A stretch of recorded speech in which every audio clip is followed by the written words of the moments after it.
Mwiriwe neza abavandimwe basangira ngendo, nizere ko mwiriwe amahoro, Imana yabarinze. Yego nanjye niriwe neza, reka mbivuge gutyo.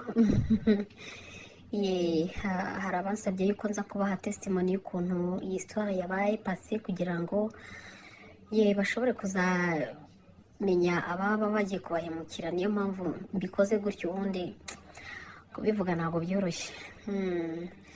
Okay, narindi ku kazi, hari nka 2:30 za mu gitondo, natangiye akazi rwose.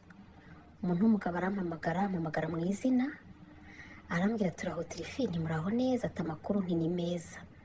Ati none se ko hari amafaranga yanjye ayobeye kuri telefone yawe, wamfasha ukayansubiza? Mpita mubwira ubusambo bwanyu twaraburambiye, twarabamenye. Ahita avuga ngo ariko se ko ngira ngo mpe serivisi none ukaba urimo kumbwira nabi. Mpita mukupa, ngishyira telefone hasi, iyindi hita impamagara y'umugabo nanone, nawe ampamagara mu izina ariko akora azif ari umukozi wa MTN. Arambwira ngo nitwa Sinzabakwira Joshua, nkora muri MTN.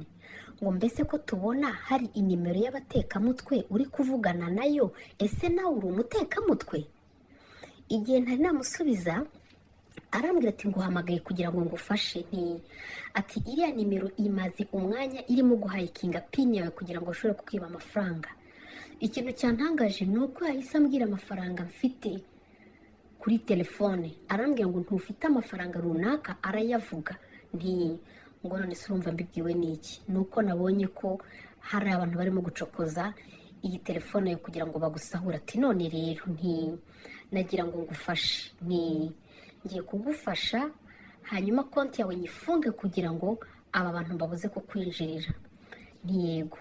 Noneho ikintu yafatishije ni iki ngiki, nuko yambwiye ngo ariko ubundi kuki muvugana n'abantu mutazi kandi twarababwiye ko hari nimero yo muri MTN twabahaye, mugomba guhita mwifashisha igihe mubonye umuntu abahamagara babwira amatakaragasi nk'ayo ngayo, ababwira ngo yayobereje amafaranga kuri telefone yanyu. Ati nk'ubu ino nimero iguhamagaye, ngo ndimo kuyireba, nk'ubu nuko ndi kuri MTN igihe ngiye guhita nyifunga, ngiye kumukurikirana. Ngo ariko kandi twababwiye yuko mugomba guhita musanga ishami rya RIB ribegereye cyangwa se mukadusanga ku cyiciro cya MTN aho dukorera. Urumva uwo muntu yaramaze kundangiza rwose. Yambwira umuntu y'amafaranga mfite, anambwira yuko dukwiye kwifashisha RIB cyangwa MTN center itwegereye. Basi mukumbwira ibyo ngibyo rero, hari ibyo yambwiye gukora kandi 182 sigiwe ni na 05, sinzi imibare myinshi miremire. Niyo mpamvu mwabonye ira transaction yabaye inshuro nkenye. Noneho muri uko kubigenza gutyo akakubwira ngo inyuma y'akanyenyeri shyiraho 04, shyiraho 05, shyiraho 44, shyiraho 55, ibintu nk'ibyo ngibyo. Kumbi uko urimo kubikora ntabwo yakwerekaga message ikwereka ko hari amafaranga ari kuva kuri konti yawe mu buryo bwabo bwa gihanga. Reka mbivuge gutyo.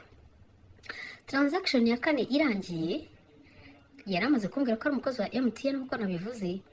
Arambwira ngo wavuganaga n'abatekamutwe. Uko nyine uko nuko histoire yarangiye. Nawe ukuntu ibi bintu bimeze, urabona bahinduye strategy. Iyo agiye kuguha, habanza hakoraga umuntu umwe akakubwira ngo nayobereje amafaranga iwawe, kuko bazi ko abantu benshi bazi yuko abatekamutwe iyo ariyo introduction y'ikiganiro bamugiye gukorana kugira ngo bagusahure. Ntabwo agikora ari umwe. Uwa mbere akubwira gutyo kugira ngo numwemerera utangire koko kureba yuko hari amafaranga yaba yohereje, kandi noneho we ahita akora uburyo bwose. Hari message ahita koherereza, nanjye bayimpaye inyereka koko ko hari amafaranga yabo bayobereje kuri telefone yanjye. Ariko ntibigeze batuma checkinga the balance nari mfite ngo ndebeye ko hiyongereye ibyo 98 banyeretse ko byayobeye iwanjye. Baba bafite uburyo bwinshi. Mbere wahamagarwaga n'umwe akakubwira ati mfasha hari amafaranga yanjye yayobeye iwawe, wamukangara akanagutuka ibitutsi bimwe bimeze nk'iby'abashumba. Nta nubwo ari ubwa mbere ikese yarimbayeho, ariko izambayeho nk'ebyiri zimeze gutyo nta n'umwe washoboye kugira icyo akora, kuko naravuga ngo introduction y'abano bantu ni imwe. None urumva it's a new strategy. Ubu ni babiri, bashobora no kuba batatu babonye wenda wananiye babiri, we never know.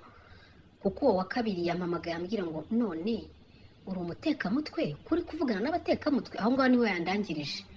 ubwo rero briefly nuko nguko histoire yagenze.